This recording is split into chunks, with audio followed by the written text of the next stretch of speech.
안녕하세요. 저는 결혼한 지 12년 된 주부입니다. 저에게는 남들이 부러워할 만한 스펙을 가진 남편이 있어요.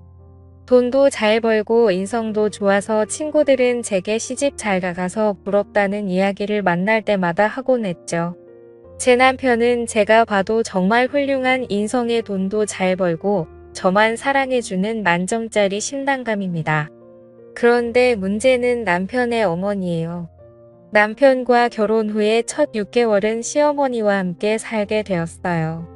시어머니 집에서 얹혀 산 게 아니라 저희 신혼집에서 함께 살았습니다.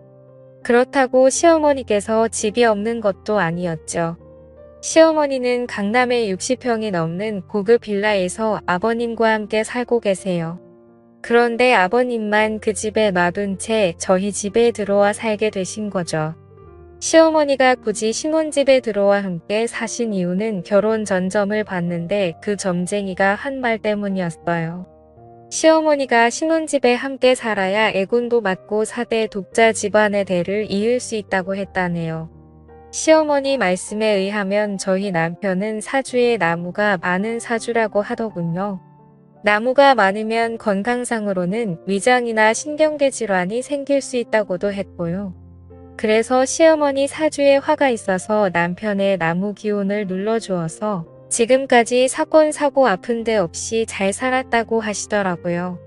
저는 사주팔자나 미신을 믿는 편이 아니어서 제게는 허무 맹랑하게 들렸는데 저희 시어머니는 이런 것들을 철석같이 믿으세요. 그래서 결혼하자마자 시어머니께서 저희 신혼집에 들어오시겠다고 하신 거였죠. 전 처음에 어처구니가 없었지만 착한 남편이 저희를 설득하는 바람에 그래 아기 낳을 때까지만 참으면 되겠지 라고 가볍게 생각했어요. 하지만 그건 저만의 큰 착각이었죠. 그때는 이 선택이 저를 얼마나 힘들게 할지 전혀 상상도 못했네요. 시어머니는 모든 걸 사주와 미신에 접목해서 사사건건 참견을 하셨어요. 부부관계 할 때조차 저희 마음대로 할 수가 없었죠. 시어머니께서 두 눈 뜨고 지켜보고 있었으니까요. 부부관계는 무당이 점지해준 날짜와 시간에 맞춰서 해야 했어요. 심지어 자세까지 코치해 주시기까지 하니 나 부끄럽고 너무나 민망해 하루하루가 가시방석인 신혼생활이었습니다. 두어 번 시어머니가 시키는 대로 했지만 그 후로는 도저히 못하겠어서 이 핑계 저 핑계를 대며 잠자리를 갖지 않았네요. 집안의 부적은 기본이고 어느 날은 회사에 출근했는데 제 핸드백에서 부적이 나오기도 해서 남들이 볼까봐 얼른 깊숙이 넣어 숨긴 적도 있어요. 하지만 이 정도는 애교에 불과했습니다. 하루는 어머님이 제 앞에 허름한 속옷을 내밀었어요. 연호라 이거 아주 귀한 거다. 다 낡은 속옷이네요. 어머니 거예요. 이게 왜 내 거야? 내 거지. 내 저 그런 속옷 없는데요.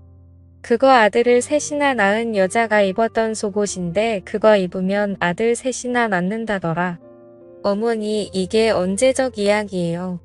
그런 거 다 미신이에요. 더럽게 남이 입던 걸 어떻게 입어요. 더러워 내가 이 속옷 사온다고 얼마를 쓴 줄 아니. 그리고 이건 미신이 아니라 과학이야. 이 속옷에 좋은 균들이 묻어 있어서 임신에 도움이 되는 거라니까. 한마디로 임신되게 하는 유산균 같은 게 있는 거지. 그럼 설마 그거 빨래도 안 된 거예요? 빨래하면 효과가 없어지니까 당연히 안 했지. 어머니 저 절대 그거 못 입어요.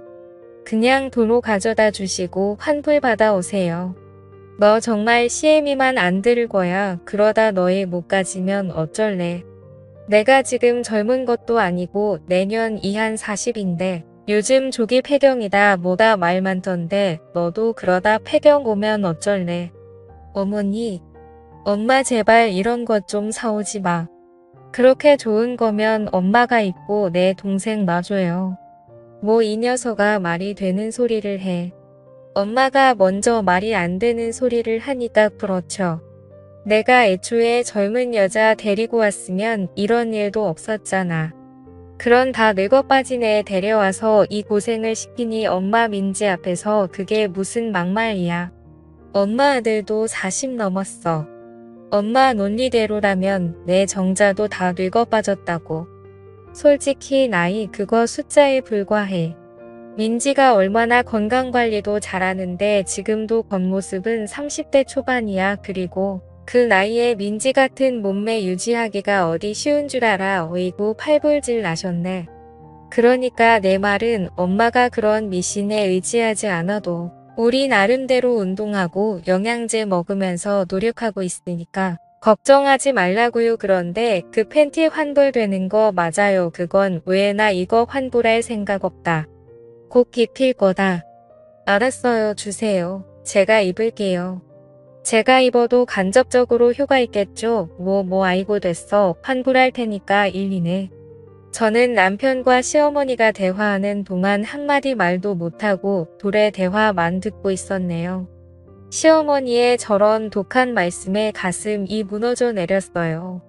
제가 나이가 많은 게 시댁에서는 흠이라고 생각하는구나 싶어 자존심도 상하고 눈물도 찔끔 나더군요.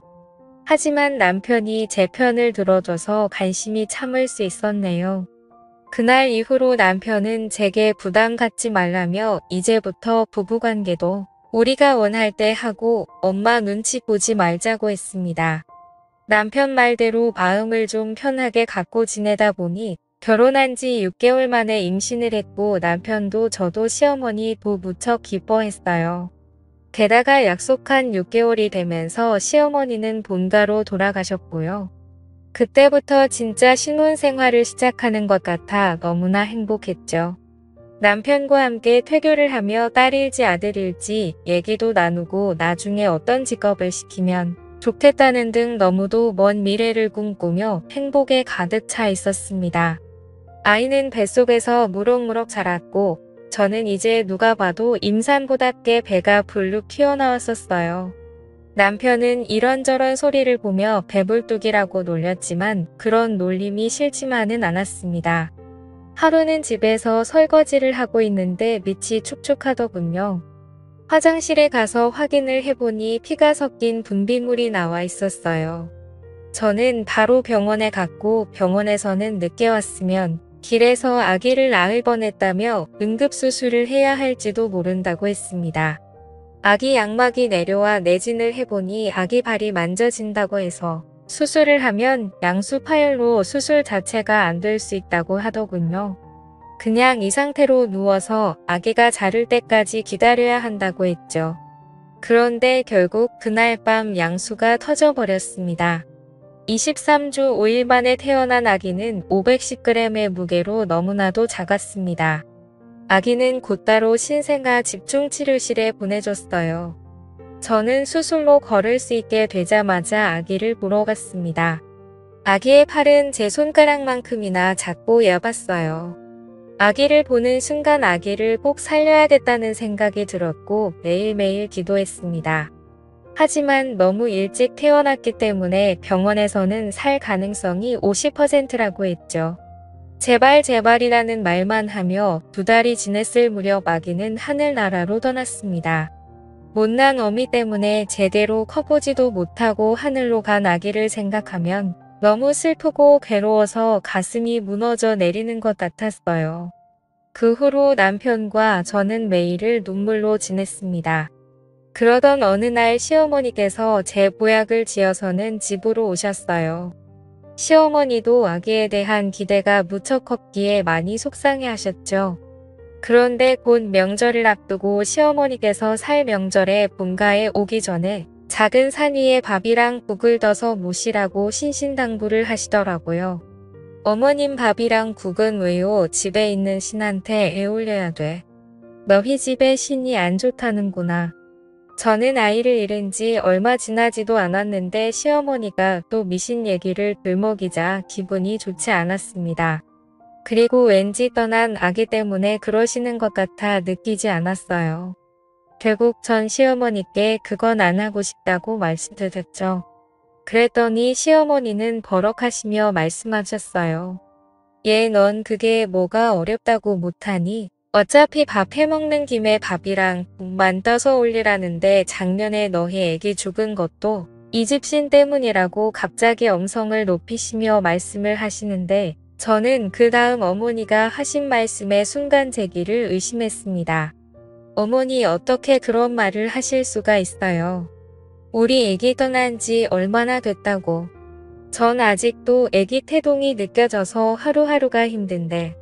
얘나는 뭐 그러고 싶어서 그러니 융한 점쟁이가 그렇게 해야 애가 좋은 데로 떠난다는데 어쩌니 그럼. 전 그동안 어머님이 저한테 물어보지도 않고 온 집안에 부적을 붙이실 때도 아무 말 안 했고요. 저한테 한마디 상의 없이 구찬다고 사람들 불렀을 때도 싫은 소리 한 번 안 했어요. 그런데 어떻게 애기 문제를 신 때문이라고 얘기하시냐고요. 이날 저는 처음으로 시어머니께 되들었습니다. 남편도 그런 제 모습에 놀라 지켜만 보다가 남편도 언성을 높이더라고요. 엄마 제발 그만 좀 해. 이제 그만 집에 가세요.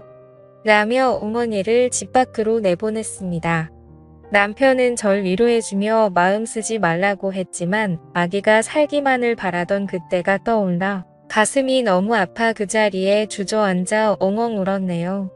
결국 남편과 둘이서만 설명제를 보내고 시어머니께 연락을 하지 않았어요. 어머님도 그런 죄가 그심했는지 저에게 연락을 하지 않으셨죠. 그로부터 3개월 후 시어머니께 전화가 왔습니다. 냉전 후 처음으로 걸려온 전화였어요. 시어머니는 제게 그동안 잘 지냈냐면 물었고 저와 시어머니는 의미 없는 인사를 주고받았습니다. 저도 시어머니께 잘 지내셨냐고 여쭙는데 시어머니는 그 말을 기다렸다는 듯이 난 잘못 지냈다 하시더라고요. 저는 시어머니가 전화로 절 나무라 시려나 보다 했습니다. 그런데 전화가 끊어졌나 싶을 정도로 뜸을 들이시더라고요. 나 유방암이다. 이제 얼마 못 살 것 같구나. 지난주에 병원에서 정기검진 받은 거 결과 듣고 왔어. 그런데 내가 암이라는구나. 어머니 그동안 마음고생이 얼마나 심하셨어요. 어머니 잘 치료받으시면 금방 나으실 거예요. 제가 잘 돌봐드릴 테니 너무 걱정하지 마세요. 그런데 몇 기 암이신 거예요? 유방암이기라는데 수술해봐야 안다는구나. 수술 예약은 하셨어요? 내가 잘 아는 무당이 있는데 그 무당이 치료할 수 있다는구나. 네 뭐라고요 어머님. 암 치료를 왜 무당이 해요? 의사가 해야죠. 아주 흉한 무당이라서 말기암인 사람들도 많이 찾아오는 그런 무당이래. 어머님 제 남편도 알아요. 어머니 암치료 무당한테 받는다는 거. 저는 시어머니와 전화를 끊고 남편에게 전화를 걸어 시어머니와 통화한 이야기를 모두 들려주었습니다. 시어머니가 무당한테 암치료를 받으려 한다는 말을 들은 신랑도 노인네가 암이 아니라 치매에 걸린 거라고 하며 펄쩍 뛰었어요. 시어머니는 병원은 안 가고 신당을 찾아다니며 수백 수천만 원을 쓰고 다니셨습니다. 워낙 평생 펑펑 써도 남을 만큼 돈이 많으신 시어머니셨기에 돈은 그리 큰 문제가 되지 않았어요. 하지만 하루하루 시어머니의 생명을 좀먹는 암을 빨리 치료해야겠기에 두고 볼 수만은 없었죠. 게다가 아버님한테 전화가 왔더군요. 너희 엄마가 미쳐도 단단히 미친 모양이다. 웬 젊은 여자를 만났는데 그 여자한테 홀딱 빠져서 그 젊은 여자 무당한테 암치료를 받고 있다는구나. 지금 너희 엄마 또 그 여자 만나러 나갔으니까 한번 따라가 봐. 나는 회사에 일이 생겨서 도저히 시간 낼 수가 없어. 부탁하마 아들아. 그러면서 주소를 하나 찍어주셨어요. 그 주소지를 향해 가보니 주차장에 시어머니의 차가 세워져 있더군요. 그리고 그 건물에서 시어머니를 찾을 수가 있었습니다. 그리고 곧이어 남편과 저는 시어머니께서 병원을 찾지 않으시는 이유를 알 수 있었어요. 그 이유를 알고 전 경악할 수밖에 없었죠. 시어머니가 누워있는 곳은 간판도 없는 이상한 건물의 한 침대 위였어요. 시어머니는 침샘이 누워 마사지를 받고 계셨습니다. 저와 남편은 시어머니가 마사지를 받으러 오신 거였구나 생각하며 집으로 돌아가려고 했어요. 아무래도 시아버지가 뭘 잘못하셨나 보다 생각하며 나가려고 했죠. 그런데 그때 마사지사와 시어머니의 대화를 들었는데 경악을 금치 못했네요. 암치료 마사지 꾸준히 하시면 저절로 나으실 거예요. 어떠세요? 벌써 몸이 좀 가벼워진 것 같지 않으세요? 정말 그런 것 같네요. 가격이 좀 비싸긴 하지만 암치료만 된다면야 이 정도는 비싼 것도 아니죠. 그럼요. 암도 병원 가서 고치려면 1억 넘게 되는데 저희는 마사지 회당 300만 원밖에 안 되니까 엄청 싼 거죠. 대신 병원에는 절대 가시면 안 돼요. 마사지로 기의 흐름을 다 잡아놨는데 병원 가서 치료받으시면 지금까지 한 일들이 다 허사가 되거든요. 알겠어요. 꼭 명심할게요. 다음번엔 침술도 시작하겠습니다. 침술은 회당 1,000만 원인데 괜찮으시겠어요? 1,000만 원이요? 원래는 1,000만 원인데 우리 회원님은 마사지도 받고 계시니까 특별히 500만 원에 해드릴게요. 하루빨리 쾌차하셔야죠. 아유, 감사합니다. 이렇게 마음씨 좋으신 무당 선생님 만나서 제가 참 복받았네요. 저도 치료 열심히 받고 얼른 낫도록 할게요. 알고 보니 시어머니는 암치료라며 고액의 마사지를 받고 있었어요. 게다가 다음번엔 침술까지 한다니 이러다 사람 잡겠다 싶더라고요. 시어머니는 마사지를 모두 받고 집으로 돌아가셨고 남편과 저는 건물 계단에 숨어 있다가 다시 들어가 그 사기꾼 무당을 만나러 갔습니다. 남편은 화가 머리끝까지 나 있는 상태였죠. 잠깐 저 좀 보시죠. 누구시죠? 저 방금 당신이랑 있던 사람 아들입니다. 우리 엄마를 어떻게 꼬드긴 건지 모르겠지만 이게 사람이 할 짓입니까? 법주는 말로 암 환자들 병원에 가서 치료도 못하게 하고 아무리 돈이 좋다지만 해도 너무하는 거 아니냐고요. 불쌍한 사람들 대상으로 사기나 치고 말이야. 당신 사기꾼으로 고소하기 전에 당장 우리 엄마한테서 떨어져. 뭐? 사기? 어따 대고 사기꾼이래. 그렇게 남편과 사기꾼이 실랑이를 벌리는데 갑자기 딸랑 소리와 함께 2명의 남자가 들어왔어요. 경찰입니다. 방무당 씨 당신을 불법 시술 및 살인죄로 체포합니다. 살인죄 아니? 결국 침술로 사람을 죽였다는 말에 저와 남편은 너무 놀라 입이 다물어지지 않았어요. 하마터면 시어머니도 불법 침술을 받아 저 세상을 갈 수도 있었겠구나라는 생각에 몸이 덜덜 떨렸습니다. 여보, 우리 어머님도 정말 큰일 날 뻔한 거 아니야? 그러게. 사람 목숨 가지고 장난치는 것들은 콩밥을 먹어봐야 돼. 남편은 그 여자가 경찰에 붙잡혀 가는 걸 동영상으로 촬영한 후 시어머니께 보여드렸습니다. 시어머니는 충격을 받으시고는 알아두으셨고 점집도 병원에도 가지 않으셨어요.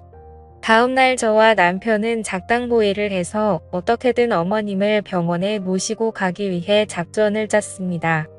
연기자분을 고용해서 무당인 척 속이고 시어머님 집으로 찾아갔습니다. 엄마 아내가 진짜 용하다는 무당 데려왔어. 오늘 당장 굿을 해야 된다고 해서. 고맙다 며느라가. 내가 날 이렇게까지 생각해주는 줄 몰랐다. 몸져 누워있던 시어머니는 용한 무당이라는 소리에 언제 그랬냐는 듯이 일어나셨어요. 그날 무당은 고판을 벌였고 집에서는 방울 소리가 울려 퍼졌습니다. 방울을 흔들고 제자리 뜨기를 연신하던 무당은 멈춰서더니 시어머니를 향해 한마디 했습니다. 너 지금 여기서 뭐 하는 거야? 마귀가 온 사방에서 내 몸에 달라붙었는데 당장 내가 말한 대로 안 하면 너 죄명에 못 살아. 제발 저 좀 살려주세요. 당장 이 집에서 동북쪽으로 5km 내에 있는 병원으로 가. 그리고 유시성을 가진 의사한테 가서 수술해 달라고 해. 그럼 무조건 살아. 내 말 알아들었어? 이 미련한 거사. 예, 알겠습니다. 아이고, 고맙습니다. 고맙습니다. 시어머니는 무당 앞에 엎드려 절하며 연신 고맙다는 말을 하고는 무당이 돌아간 후에 병원에 전화를 걸어 예약을 잡으셨습니다. 그 후로 그 병원에서 수술도 받고 치료도 하며 유방암을 이겨나가셨어요. 저는 시어머니 댁에 매일 들러 항암에 좋은 반찬들과 식사를 준비하고 저녁이면 신혼집으로 돌아오곤 했네요. 그러던 어느 날 시댁에서 상을 차리고 있는데 전화가 한 통 걸려왔습니다. 시어머니가 전화를 받으시더니 연신 아이고 신령님 감사합니다. 라는 말을 반복하시더라고요. 그러더니 전화를 끊었습니다. 시어머니께 무슨 전화냐고 물으니 그때 붓해주고 간 무당이 전화와서는 나보고 이제 다 나았다고 앞으로 몸에 좋은 것만 먹고 운동만 하면 오래 살 수 있다는구나. 그리고 앞으로 점집이나 무당 곁엔 얼씬도 하지 말라면서 신신당부를 하네. 내가 암에 걸린 것도 그런 게서 앞기가 따라온 거라는데 이제 무서워서 점집에도 못 가겠구나. 암튼 내 덕에 내가 다 나았다. 정말 고맙다. 라고 했습니다. 제가 뭐요 어머님 그동안 치료 받으시느라 고생 많으셨죠? 라고 대답하고 시어머니를 보는데 눈에 눈물이 고이셔서는 우물쭈물 하시더라고요. 저에게 무슨 말을 하려고 하시는 것 같아 잠시 어머님 앞에 서 있었죠. 잠시 후 시어머니는 어렵게 입을 열셨습니다. 세아가 내가 그때 일은 정말 미안했다. 난 너희 부부 잘 되게 하려고 그런 건데 내 마음에 상처를 준 것 같구나. 내가 싫다면 나도 이제 그만둬마. 아기 갖는 것도 부담 갖지 말고 마음 편히 하거라. 나도 시집와서 진누나 키 전까지 시어머니한테 구박받고 달달 볶였었는데 시어머니가 나한테 했던 것처럼 너한테 내가 똑같이 한 것 같아서 부끄럽다구나. 그리고 너한테 막 말했던 것들은 다 잊어주렴. 너도 사돈 때 귀한 딸 자식인데 내가 내 아들 나이 많은 건 생각 안 하고 너한테만 너무 나무랐어. 이 못난 시애미가 미안했다. 전 시어머님의 진심 어린 사과에 마음 깊숙이 박혀있던 가시가 빠져나가는 기분이었고 저도 눈물이나 입고 있던 앞치마로 연신 눈물을 훔쳐냈네요. 그 후로 저희 고부 사이는 다시 좋아졌습니다. 전 집으로 돌아와 남편에게 그날 일을 이야기했죠. 남편은 제 이야기를 다 듣고 난 후 저를 안아주며 말했어요. 당신 정말 고마워. 당신이 우리 엄마 살린 거나 마찬가지야. 그때 말한 대로 용한 무당이라고 연기자 세워놓고 연기한 덕분에 엄마가 병원 가서 수술한 거잖아. 나도 설마 이게 통하겠어 싶었는데 우리 엄마가 이렇게 미신에 푹 빠져 있는 줄은 몰랐어. 덕분에 당신 계획이 통했지만 말이야. 이제 그 가짜 무당시켜서 점집에 절대로 오면 안 된다고 일러줬으니까 앞으로 또 미신 얘기 하실 일은 없을 거야. 그렇게 시간은 흘러 벌써 10년이 지났네요. 그 사이 저는 아들만 셋을 낳아 잘 키우고 있어요. 저희 시어머니는 운동에 취미가 생겨서 그 어렵다는 필라테스며 타바타며 하나씩 마스터해 가고 계세요. 요즘은 홈트에 빠지셔서는 집안 한 구석에 홈짐을 만들어 놓으셨어요. 운동 안 하시던 아버님도 덩달아 운동하시며 건강하게 살고 계십니다. 전 사람의 인생이란 누군가가 정해주는 게 아니라 스스로 개척해 나가는 거라고 생각해요.